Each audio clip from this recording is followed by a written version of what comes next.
All right. Good morning, good afternoon, good evening, depending on where you are in the country. Happy President's Day. My name is Jason Flame, and welcome to the Master Motivation Show. Today, I'm joined by Mr. Ron Sell. And Ron Sell is a seventh degree black belt and has owned multiple martial arts schools for over 23 years. He's the founder and creator of Spark Martial Arts software for school owners, helping hundreds of school owners manage, grow, and make more money. His expertise in uh, helping school owners grow comes from his vast experience in marketing, enrolling, teaching, and retaining thousands of martial arts students by building automated systems using software. And a quote by Ron says, "I've been a martial arts school owner and an instructor all my life. I've seen the impacts that martial arts school owners make in their communities. I've also seen far too many school owners struggle, and it's just not right and not their fault. They deserve success, and my mission is to help them achieve their wildest dreams." So, welcome to the show, Mr. Ron Sell. How are you today? Incredible. I'm incredible. Thank you. Thank you for having me. I really love Yeah, this. I'm excited about it, and I think a lot of people watching are going to get excited. You know, you've been doing some fantastic things in the martial arts industry. Tell us a little bit more about Spark and how did that spark get lit? Yeah. So it really goes back to 2003. I had sold three of my karate schools, and I moved to a brand new town, Tampa. I moved from Lakeland, which is where I grew up and where my family still lives there. And I moved to Tampa, and I started my first school when I was 19, my second school when I was 23, third school when I was 27. So I really didn't have any life, if you know what I mean. Like it was just like I worked for my parents in their martial arts school, and then started opening my own, and so I felt I missed out. Never went to college, so I didn't get the college scene or none of that, right? So I moved to Hmm. Tampa, a really fun community. And I was gonna, on Friday night go out and have some fun and all that stuff, right? And then Hmm. I decided I was gonna open a martial arts school. And within the first, 30 days, we had 100 students, and by the end of that year, we had 320 or something around there, right? And I found that I didn't have Friday nights to myself.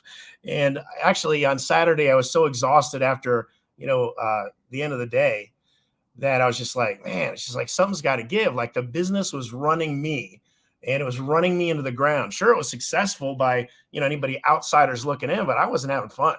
And Hmm. I was obviously having fun teaching. Don't get me wrong, but I just wasn't Right. having fun in my life. It's like, and I know a lot of people are there. They're in their business, and they're they probably were as disorganized as I was.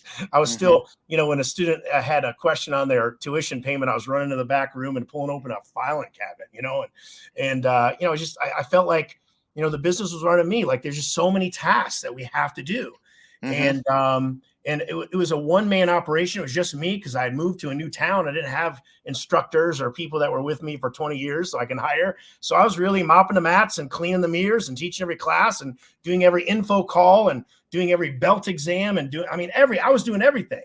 Right. And I was at my wit's end. And my daughter, she's 20 now, but back then she was like a year old. And you probably follow me on Facebook. My number one mission in this world is to be the best dad ever. Hmm. That was important to me. So I wasn't having fun in my life, and I wasn't being a very good dad because I was too exhausted. And Yeah. so something had to change. And I remember Right. back Mr. Meyer's class, fifth grade. Back then he had a Commodore, you know, crazy old school computer, which was new school back then. And I remember him saying that computers were so powerful and they could do things and they could work for us. And I was like, man, maybe that's what I need to do. I need to get a computer to teach some classes or something, right? And so I went down to the University of Barnes and Noble, and I bought $5,000 worth of computer books. Understand that I didn't even know which computer books to buy because I didn't have any background in software or anything like that. And and so I went down there and I bought every book that they had on computer programming, and which thinking back was kind of weird because I didn't have enough time to run my school or enjoy my life or be with my kid, but I had time to learn how to become a master coder. You know what I mean? But that's really how Spark started. It's just like out of my frustrations of Yeah. you know of I'm in my hotel room in Vegas. I just had the lady knock on the front door. No, that's okay. Well, and just so you know, on your end, we're getting a little bit of feedback, and I think the internet connection has slowed down a little bit. So I've missed a little bit. I apologize. Oh But from no. what it sounds like, it is a challenge that a lot of business owners have, whether it's martial arts or otherwise, where you spend so much time working in your business and not able to really work on your business. And then there's also developing teams or developing systems that help Yeah. make it run. And that sounds like, that's exactly what Spark has allowed you to do. So, tell us a little bit more about the challenges of getting Spark started and getting that whole thing going. Yeah. Well, in the very beginning, it wasn't really a challenge because, I created the software for me, to handle my issues, right? And I never started Spark well, my previous company, I kind of put it together because it's my whole journey, right? But, I never really created software to help everybody else either. It was just for me so I can get 10 hours a week back in my life.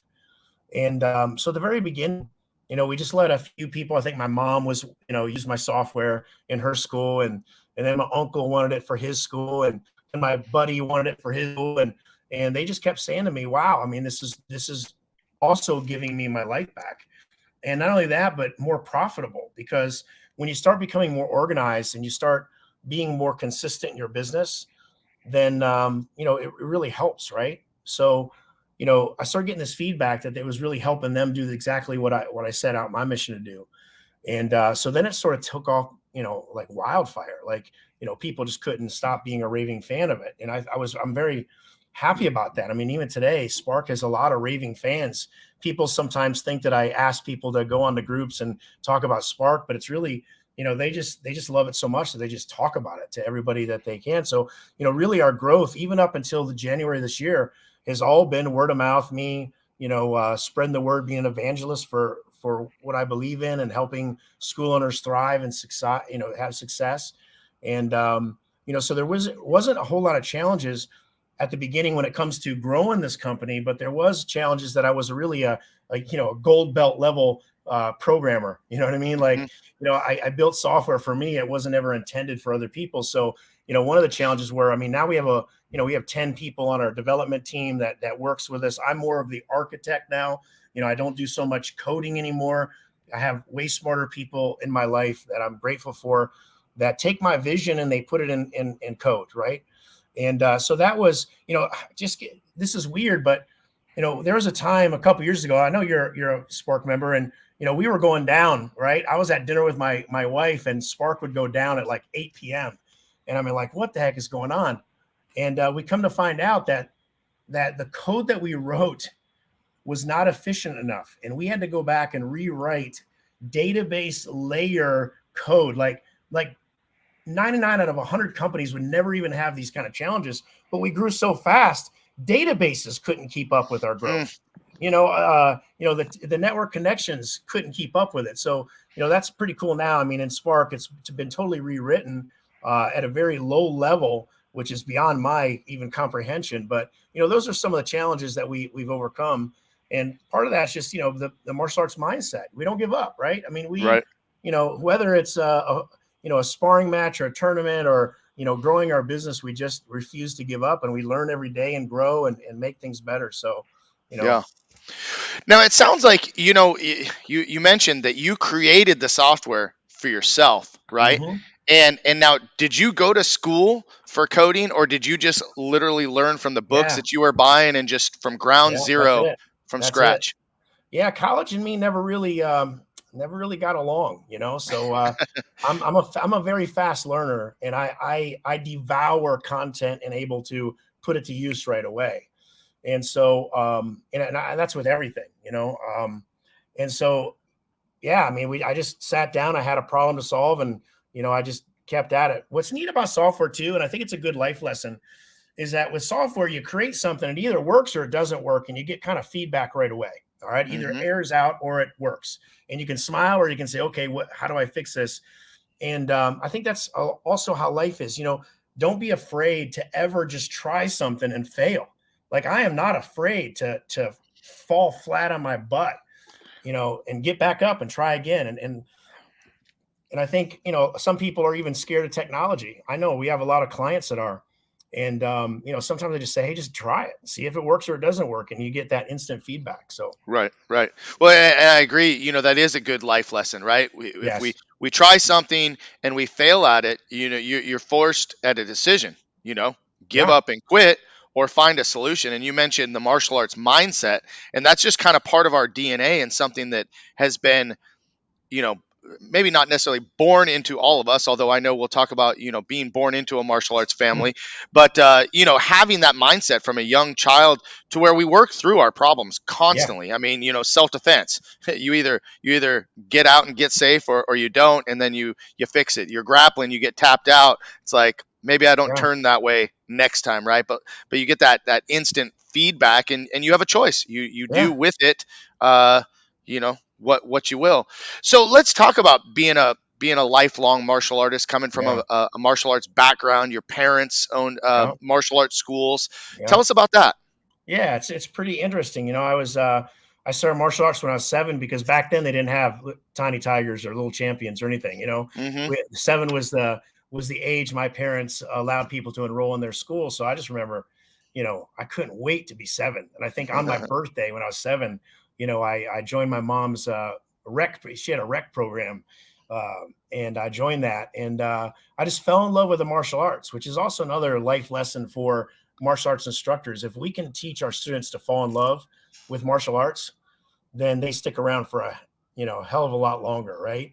And I really did. I mean, I just fell in love with it, and I never stopped, doing martial arts. And I think around 10 years old or something like that, I started becoming an assistant. At 14, I was an employee, but they didn't pay me.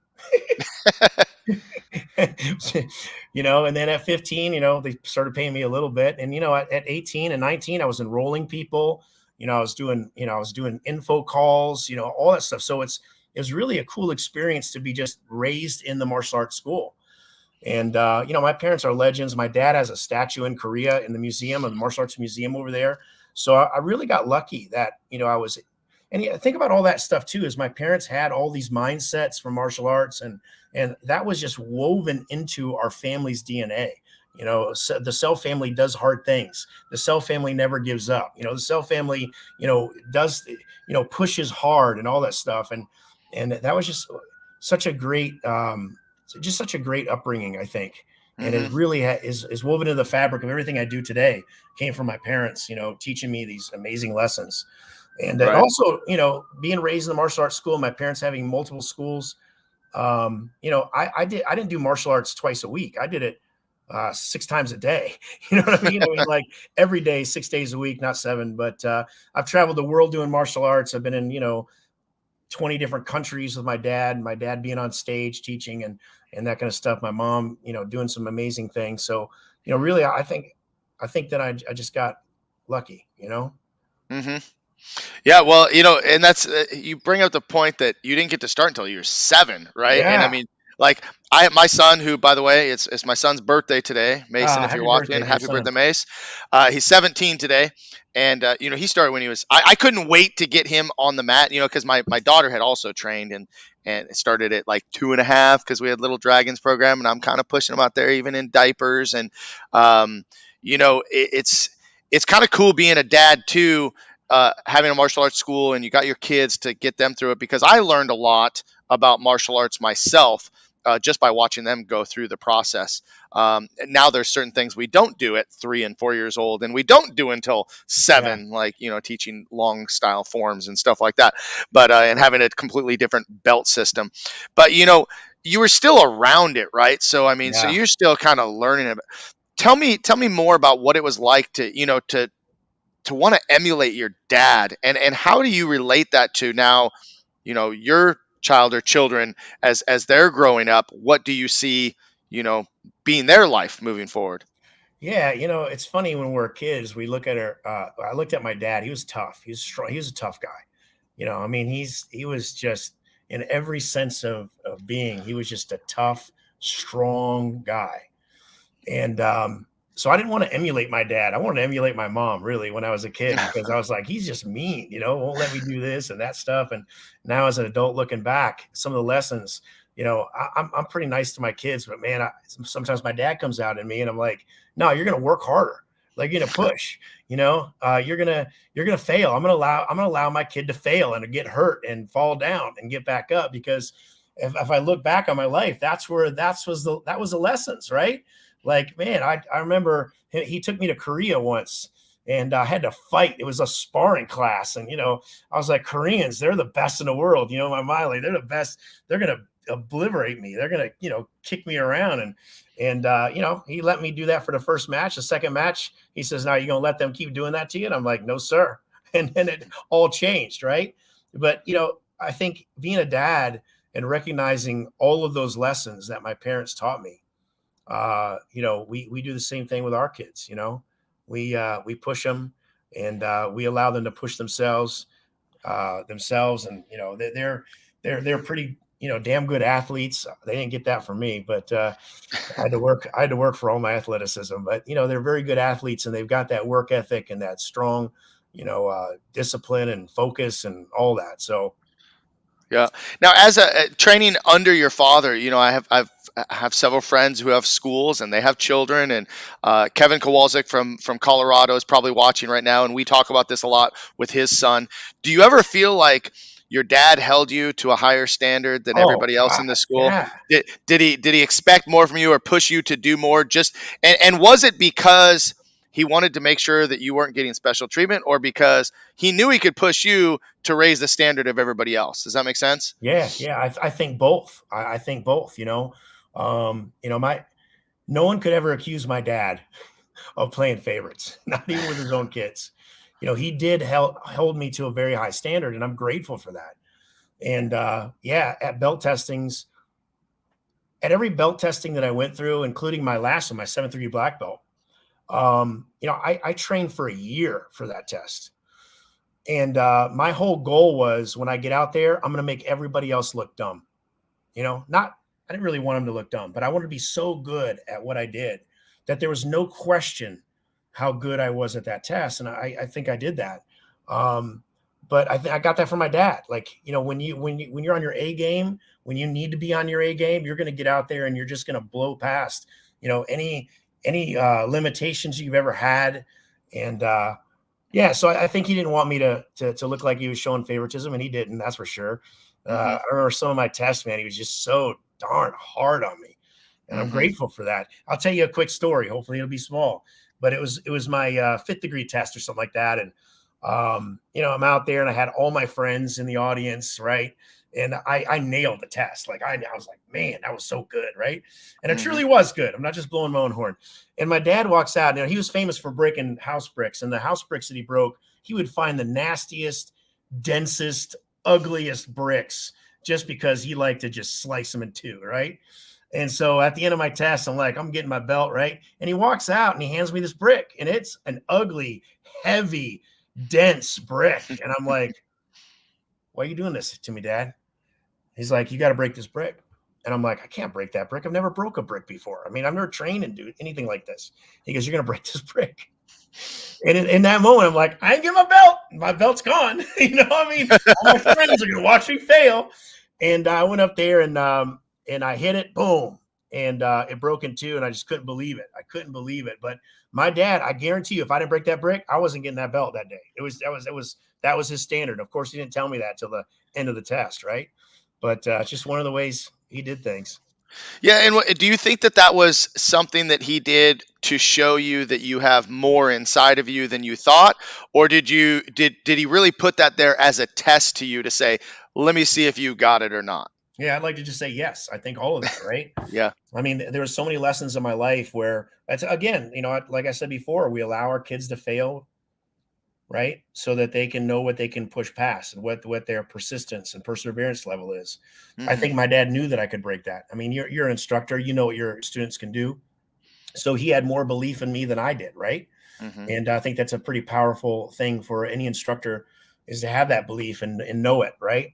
So, and then to me too, Tony Robbins, I'm a big Tony Robbins fan, and he has this thing called the power move. You know what that is, right? When he gets Mhm. himself in a state of mind where he can accomplish anything. And Right. in Tony Robbins seminars, he says, "Hey, you need to find a move that's yours." Like his is like that, right? And so Uh-huh. I always thought, like, what's my move? And my move is breaking a house brick with my hand. So I'll instead of me hitting my chest, I'll do that, and it takes me right back to that moment that I broke that brick, emotionally, mentally, where I knew I couldn't do it, but yet I did it anyways.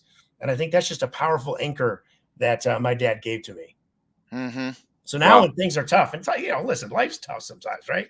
For sure. And yeah, even both of us probably are sometimes get a little fearful on things. And that just brings you Absolutely. back to that day, that mindset, and can accomplish anything, right? Absolutely. No, well, so let's talk more about your martial arts training. So, for those people that are watching right now, first of all, anybody watching right now, you guys have any questions, please jump in, interact, and let us know. We'll be happy to answer any questions that you have. But, I'd like to know a little bit more about your background Okay, in great. martial arts and your Yeah, training. What style of martial arts did you sure. start in? We mentioned you're a seventh degree black belt. Yep. Talk about, you started training at 7, Yep. and what did you really enjoy about training? What did you learn on your training as a child? Yeah. Well, yeah. So my background is Taekwondo. My parents are both Taekwondo grandmasters, and so that was my original style. Now the style of Taekwondo is called Chongdo, means big blue wave or powerful blue wave. Very flowing yet very powerful, and it's like an old school style. It's before the Taekwondo Olympics, stuff like that, and so it was a very deep stance, strong martial art. My favorite thing was kicking those pads, right? That was my favorite part as a kid. And but yeah, I mean, and because my dad was a grandmaster, he had grandmaster friends. So what's cool is, I had access to other grandmasters and other styles and instructors. My dad was very well liked by other martial arts communities for what some of the things that he did in the communities, and so I was able to learn from other people, which is kind of cool. And Hmm. growing up, so I think I had a pretty well-rounded anything from Muay Thai to, Shotokan to Taekwondo to, Jiu-Jitsu and that kind of stuff. But my favorite really is Taekwondo and kicking. And, I love Muay Thai, pad work and that stuff. So, that's really my thing. Hmm. And how did you got into it obviously because of your parents. How did your parents get involved in martial arts? Talk about, their Yeah, that's a background and good their story. roots. Yeah. Yeah, it's a good story. So my dad was a teenager, and I guess there was a show That's Incredible or Can You Believe It or something like that Hmm. in the 50s, 1950s. Okay. And Masoyama was on one night and he broke a Hmm. house brick. Okay. And my dad's a teenager, I think around 15 or 16, and it lit him up. It lit him up. It's like he got so excited, like, how did this guy break that? I want to learn that. And that was a spark for my dad. And so when he was 17 years old, he joined because there's no martial arts schools really to speak of back then. There was some in New York and California, but maybe Detroit or something like that. But that was in Chicago. But there really wasn't martial arts schools like there was today. So it's not like he could join his local martial arts school. So he joined the military, hoping to go to Korea, Japan. He didn't care. He just wanted to go and learn martial arts. And he jokes that they sent him to his hometown Air Force Base, and it really upset him because the only reason he joined, actually, he loved the military and that stuff. But that was his main driving force is learn martial arts, and so eventually they sent him to Korea. And the story he tells is that before he even checked in, saying I'm here, for, ready for service, he joined a martial arts school, Wow. and that's the rest is history. He got a second degree black belt. Back then you just beat people up, take their belts. He didn't have to learn some big long kata or anything, but Right. and he fell in love with it. And then when he came back to America, he had over 100 schools across the country that he spun up, and which is pretty amazing. Back in the 70s, he started his organization in 67, and in the 70s and 80s, over 100 schools that he managed and helped and that kind of stuff. So I mean, he really fell in love with it, and you know, did some pretty good works. That's awesome. Well, you brought up Masoyama. That's just Yeah, a name that, like, for me, like, to me, he's literally a legend, right? Like, because I would only hear stories. I've obviously yeah, never met him, but the stories of him, hitting and breaking things, and the story of, I think, like, either knocking out a bull or punching yeah, into a bull. Like, yeah, that's pretty gnarly stuff. But that was yeah. those were stories that I heard from my instructor Well, my growing up. dad never punched any bulls, but he did tell a story about, yeah, we're just not going to get into Okay, we'll save that for another time. it. Well, how about we talk a little bit more about how you got involved in the, let's just say, the industry. I think we Yeah, throw that sure. term around so much, as far as martial arts goes, because you actually, before Spark, were part of another organization and part of Yeah, software, and yeah. so tell us about breaking into the industry kind of on your own, and going that route. Yeah, I just honestly, and before that software, I even created CD-ROM training videos. If you remember CD-ROMs, now we do it Uh all huh. online. But so I did some pretty amazing things, I think. But I was always like 5 years ahead. Like I did something, then it got popular 5 years later. Hmm. After I was already bored and moved on. So I always have a heart of helping people, right? I mean, like I really love this industry and I love and the reason why I love this industry so much is because I was an instructor for so long, I saw the benefits and the impact that we make, and I'm pretty emotional on that stuff. Like I love seeing lives improved. I just love it, whether it's a kid that was bullied and he's not bullied, or adult that was in the worst shape of their life and they were miserable, and seeing the change, the positive changes there. I'm just Hmm. addicted to that. And even in the software nowadays, like we help so many schools, and so many school owners and instructors reach out to me and they tell me stories that just blesses me more than anything else could ever be. And so, being in this industry, I never was in this industry for the money. Like I ran schools that were very successful, and I was already overworked. I didn't really intend to be in the industry to make a heck of a lot of money. But we are. And but it really was from my servant's heart. I love what we do to help instructors and school owners, thrive, and make a deeper impact. My mom was pretty religious, still is, and she always told me stories that if she helps people, that one day she's going to get to heaven, and God's going to say, hey, you get credit for this and that and this and that. And I was like, I was always interested in that. Like maybe I'll get up there one day and he'll say, you changed this person's lives, but I didn't know that person. No, you knew this person who made an impact into that person's life. So sort of Right. addicted to that. But that's how I got in this industry. It wasn't, to really do any consulting or anything like that. It was really more, I had skills and then I could help people with it. Right. And to this day, I get more joy out of that than anything else. Yeah, it's interesting, the dynamic of being a martial artist, right? And you see what it does for you, right? Mhm. So you see the emotional, the physical, all of the benefits that come along with martial arts for you, and Right. and so that's what drives a lot of people to now teach. So now we're teaching martial artists Right. how to change their life, and then we're a school owner, and now we're able to impact lives through our instructors, our Yeah. team that keep handing that down, and then having been a consultant myself, being able to help school owners to help their team, to Right. help their students. I mean, Yeah. it is Like it's pretty darn powerful how it's far that trickles down. yeah, it's like network marketing for the soul. it, it really is, right? I You mean, know? it totally is. Yeah. So what's new? What's coming soon? What's on the Yeah. horizon? Yeah, so, I'm also addicted to growth. If you're not growing, you're dying, right? And I don't want to die anytime soon. So I'm super addicted to growth. And so I did the craziest thing, and I opened up another martial arts school along with my partner, John Gaston. I'm really excited about it. Like, Mhm. I haven't been an owner of a school. Now, I'm not going to be the operator. John Gaston's going to be the operator because I don't have the time, to be in there and put my uniform on and teach classes and stuff. But, um, you know, I'm really excited about this because now I get to go back and see all that stuff again. And Mhm. John was telling me last week during classes how excited the students were, and that just gave me so much joy. like they're learning martial arts and they're getting confident and they're having fun. And so, that's new for me. Hmm. And I haven't been this excited in a long time about just, and you know what else too is like, is from a software perspective, like, I was in there watching him, do a info call and enroll somebody. And at the end of it, I noticed that he wasn't taking a profile picture and he was using his phone but he's using a tablet to enroll them. Cause in Spark, we have a tablet app that you can enroll people. They pick their, Hmm. take their, all that stuff. They sign Right. their waiver on this tablet. And I noticed that he was using his phone for that, but a tablet for this. And I was like, how come he didn't take the picture? And he was just like, oh, well, it's just harder. It's hard.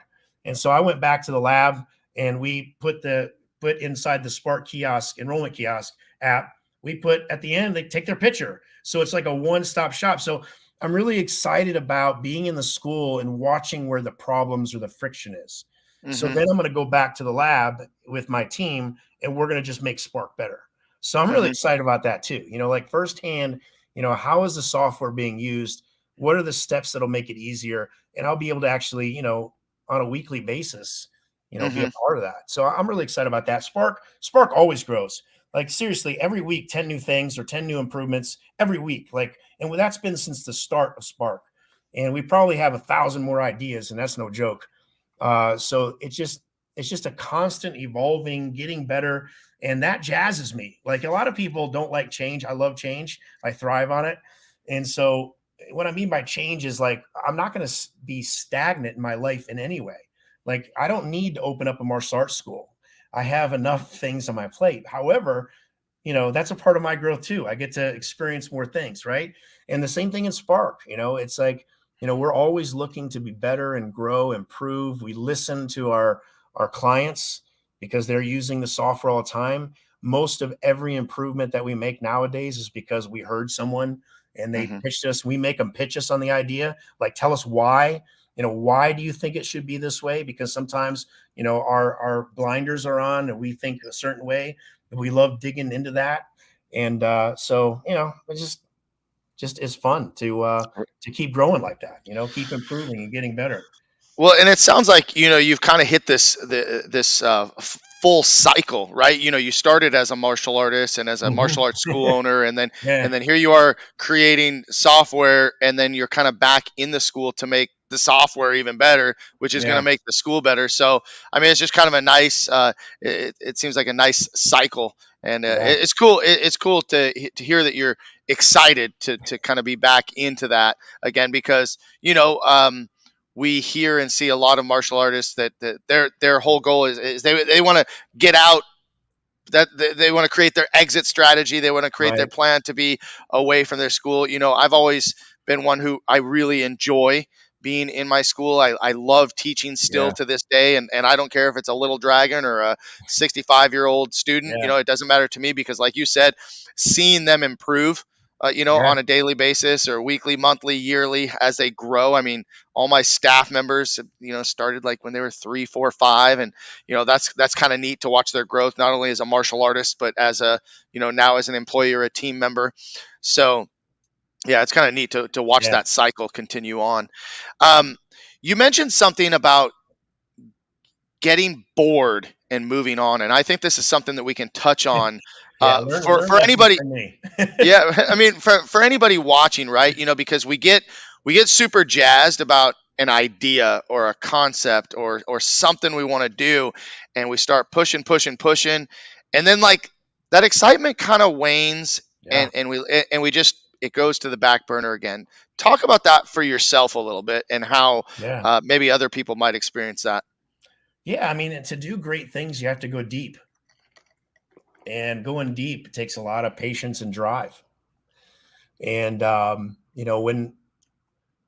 when I owned my first schools, I was 27, right? And I had three schools, and we were doing very well, to the point where I was out of the school because back then, I think maybe some consultants nowadays they say the words that you did, for what's your exit strategy, that kind of stuff. And so that put me down a path like, what's my exit strategy? And so I had a really great systems in place, had really great team members that followed the systems, and I wasn't needed anymore in my school. So I got bored.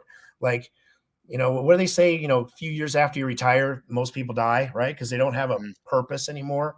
Mhm. And that's what happened to me. Like I wasn't living what I was supposed to, but I wasn't smart enough back then to know what my purpose was, right? And so once I lost my purpose, I got bored, right? And so I sold my schools and I moved on to something else. Was very successful in that something else. This is before I did software, and but then I got bored of that even quicker. And the reason why is because there was no passion in it. There was no purpose in it. Like my purpose, I know why God put me here. Okay. And that wasn't it. And so that's when I moved to Tampa and opened up a school again, because that's what gave me joy. It gave, it jazzed me up. It was the juice of my life. And that's why we were so successful in a year, 300 students. I think we opened up in June or something like that. So it was really only a half a year, right? And that's what the catalyst that created, the software for me. But yeah, I think that in order to become really amazing at anything, you have to work through that boredom. I mean, and you have to persist. I mean, we talk about persistence all the time, right? And Mhm. perseverance. Mhm. But really, to be able to become really good at something, you just have to go deep and you have to do it over and over. And a lot of things that make a school super successful are really the basics. Everybody's looking for a silver bullet, magic pill, shiny object, all that stuff. But reality, it's really, simple things like follow through and answering your phone every time and teaching an amazing class every single class. And, if one student shows up or 100, or, it's doing the 20 marketing methods every month to get 20 new students. I mean, it's foundational level stuff. Running a belt test without forgetting a belt. It's really just foundational stuff, and that stuff can get very boring. But success comes from that stuff, right? So you have Absolutely. to. I think you have to buy into that purpose. Like that's what gets you through the boredom. If you know what your purpose is, and for martial art, I'll tell you what your purpose is. Martial arts school owners, ready? All right, it's to impact lives, improve lives. To teach great martial arts and to build up your students. That's what they're paying us for, and that's really our purpose, right? To My dad always said when we went to campsites that when you leave the campsite, you have to leave it better than when you came. Same thing with our students. Leave them better than when they walked in. In your martial arts school, you do that, and your success is almost guaranteed, right? And your purpose, being purpose driven like that, is going to push you through Mhm. to do that. Now, my last schools, I simply sold them, and I sold them to my main instructor because he was passionate. He was running the school because I was doing software and I was helping so many lives. So my purpose sort of shifted, right? My purpose shifted from directly, helping students to helping instructors that help students. And so I Mhm. felt like my purpose never changed. It just the focus of my purpose changed. And so I never Right. got bored in the software because heck, I'm doing what I'm supposed to do. I'm helping thousands and thousands of school owners, which is probably millions of students instead of just my 300 or whatever we had, right on? Yeah, for sure. Yeah, I mean, definitely impacting people on a much higher scale with what you're involved with now. Hey, just want to remind everybody watching right now, as you guys are watching, I hope you're enjoying it. And if you have any questions, please post those in the comments. I'll read those questions out. But talk to me about how you are a disciplined person, right? Because like you said, we have to know our purpose, we have to understand our why. And but we start losing our motivation and our inspiration at times. What keeps you disciplined to stick with that? I don't know. Maybe what my dad taught me, just we just don't quit. I mean, the Self family don't quit. We just keep pushing forward. And I think that if you truly are passionate about something, you're going to have drive, right? And I've always been so driven, like unbelievably drives my wife crazy sometimes how driven that I am to just be better and get it done and push forward and that kind of stuff. And I also think it helps to I mean, I don't know. I'm really organized with my plan and my vision. My vision is crystal clear in my head, and I'm really able to in the martial arts world or the software world. I'm really able to paint a really vivid picture of where we're going and what we're going to do and how we're going to get there. And sometimes if we don't know how to get there, we're just going to push through it, right? But it's just having that passion, that drive. That's something that really motivates you to your core. Hmm. I think is what it is. I don't know if it's discipline. I'm not sure. Maybe it is, but I think it's more of just that being passion driven. Right, right. Well, that passion, and again, knowing your purpose, understanding your why, I those are the things that continue to drive yeah, us, I can't day add in, day out. I can't add one thing to this too. Like, I don't think being money driven is really all that powerful. And I'll explain to you my personal life here, right?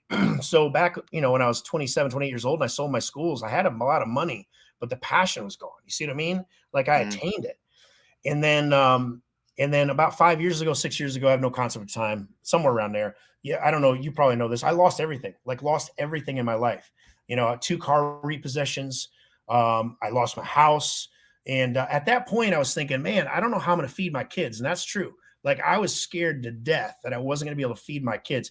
I'm supposed to be an amazing dad, like a provider, a protector. And I wasn't at the moment. Right.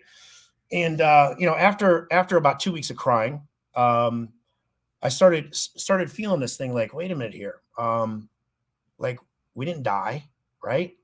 Like, it's just we just lost stuff, and mhm. that's all material stuff that can be gotten back by using our minds and our hearts, right? And that's when something shifted in me, right? And I'm like, you know what? From this day forward, I'm never going to be money driven again, and that's the truth because I had the money and I lost it all, right? And so I figured I'm going to be purpose driven. And my parents were friends with Zig Ziglar, if you remember that guy. And when I was 17 years old, I got to spend time with Zig Ziglar. And I just remember him always saying, if you help enough other people get what they want, you get what you want. If you help enough other people, and that really, it was amazing to me that I always listened to the "you'll get what you want" part and left out the whole "if you help enough other people get what they Mhm. want." Like, that's really, if he just forgot that second half of it, right? I think people wouldn't be motivated if he left off that part. But if you just think about that, we're here to serve people and help people and help people grow and that kind of stuff. And we do that, and then we don't have to worry about the other stuff. So I think if you're always thinking like, oh man, I got to sign up that student because rent's due next week, and I've been there, I know that feeling, right? Mhm. But I think if that's your drive, if that's your discipline, then I think that you're just setting yourself up for heartbreak and in a bad path. I think if you really dig into your purpose of why you're here and you go after that, the money comes as long as you do some really smart things, right?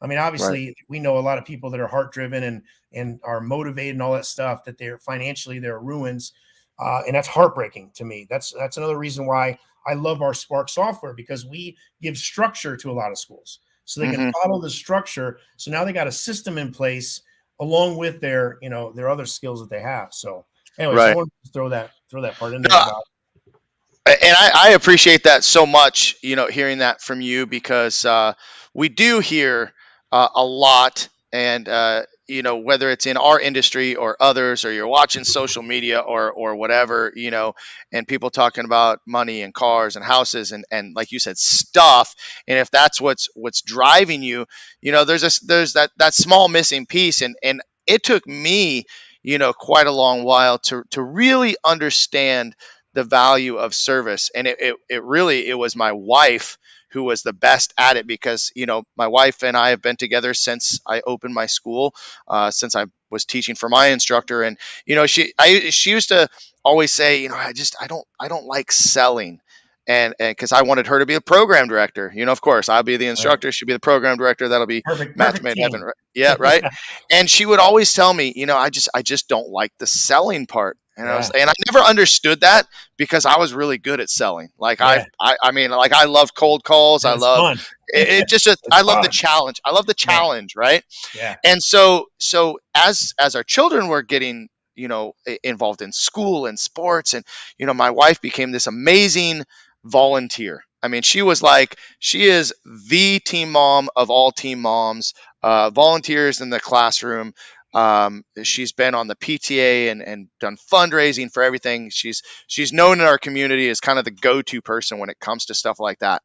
And I remember thinking, like, you want to do all this stuff, like, what are we going to get out of it? Mhm. And because, like, here I am thinking about like selling, selling, selling. Yeah. What I didn't realize was that she was she was far above and beyond where I was when it came to the service part. And then I started noticing that would be bringing more business, bringing more opportunities, bringing more to, I'm like, she's on to something. I don't think she ever even knew it. I don't think she ever even knew it.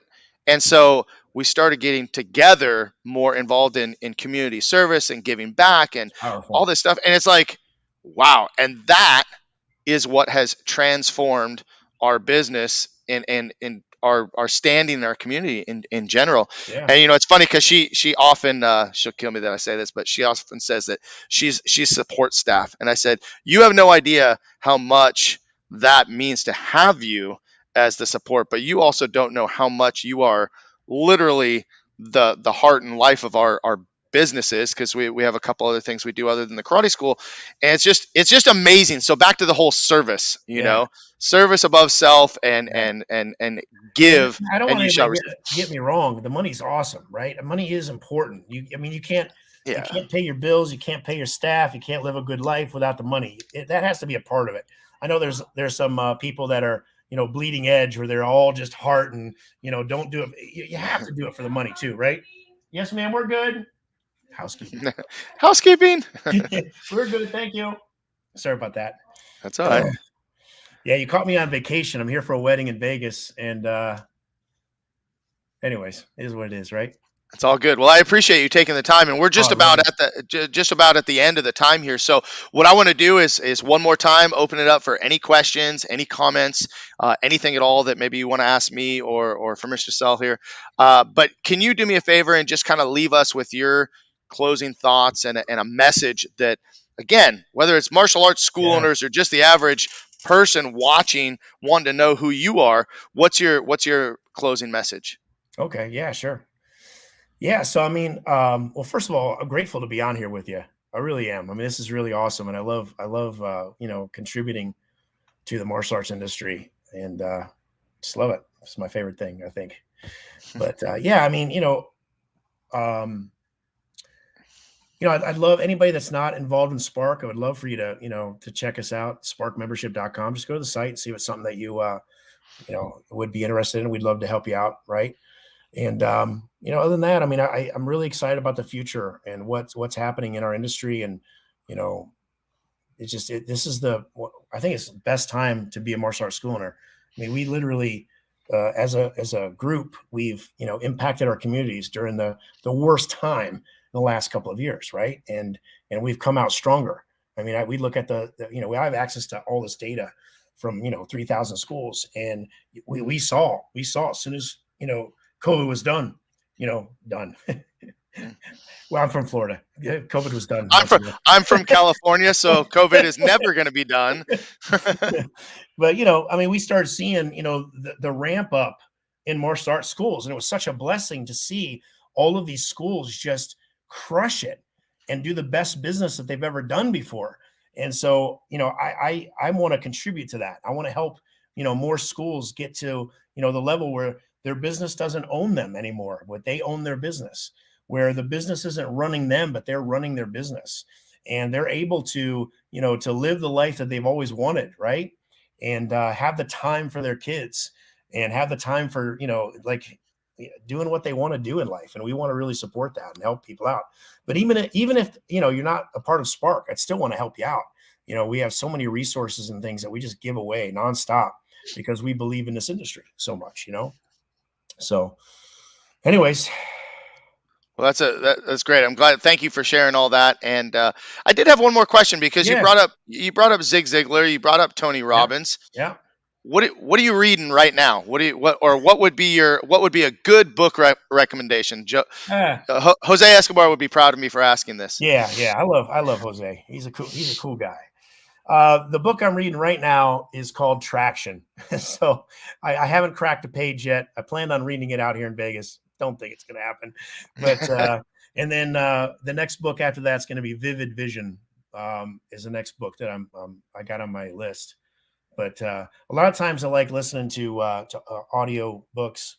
I do that a lot, and But that's what I'm reading right now. I'm Perfect. about to read. Perfect. Yeah, About to read it. about Vivid to read it. Vivid Vision, and what was the other one? Traction. Yeah, Traction. Okay. Yeah, it's All right. basically a book on a technology called EOS, Entrepreneurial Operating System. So Okay. I'm diving into that. Very cool. Very cool. Well, awesome. Well, listen, thanks for sharing all your information, your Yeah. story, and just spending time with me. I know you're on vacation and getting ready for a wedding. So Yeah. again, I'm not totally getting appreciate married. you. It's my No, cousin. All right. I'm already for married. a wedding. Exactly. But hey, thanks, and I hope to, I look forward to catching up. Maybe at the Super Show, maybe Yep. another I'll be event. there. But we'll keep in touch. Definitely follow you on social media, and I wish you all the best. I appreciate you so much. Thank you. And if any Yeah. any questions come in, I'd like to see them and respond if we can. Okay. Absolutely. All right. I'll make sure you see them. All right. Well, enjoy. Have a Yep. You great too. weekend. Have a good President's Day, everybody, and we will see you next week with Joshua Smith All from right. Premier Martial Arts. So we'll see you guys next week. Take care, Mr. Sell. Thank All you. right. You too, All sir. right. Bye. Bye bye.